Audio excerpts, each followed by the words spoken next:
High বন্ধুরা, সবাই কেমন আছো? আশা করি ভালো আছো। সবাইকে ছোট্ট ভিডিওতে স্বাগতম। তো আজকে আমরা চলে যাব কুমারপাড়া মাটি কলসি আনার জন্য।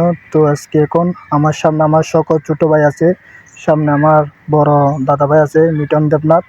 তো ওনার গাড়িটা আছে বলে আজকে আমরা সবাই মিলে যাচ্ছি কত মজা করে।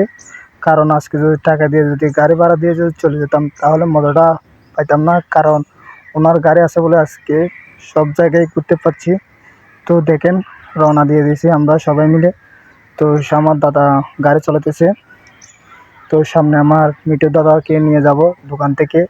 সে একজন ব্যবসায়ী মানুষ, এখন তো সেই সময় পাই না, তারপরে সময় দিচ্ছি, এটাই আমি খুশি। কারণ সে একজন ব্যবসায়ী, কারণ উনি সব সময় পায় না, তারপরও আমাদের মাঝে যাওয়ার জন্য চেষ্টা করে। কিন্তু যতটুকু চেষ্টা করে অতটুকু ভালো লাগে, কারণ সবাই মিলে এত যে ভালো লাগে সব জায়গায় ঘুরতে, তখনই খুবই ভালো লাগে। এই যে আমার দাদা গাড়ি চালাতেছে আর আমি যখন ভিডিও করতেছি তখন এত যে ভালো লাগে, কারণ প্রাকৃতিক দৃশ্যগুলো যেমন দেখতে সুন্দর ঠিক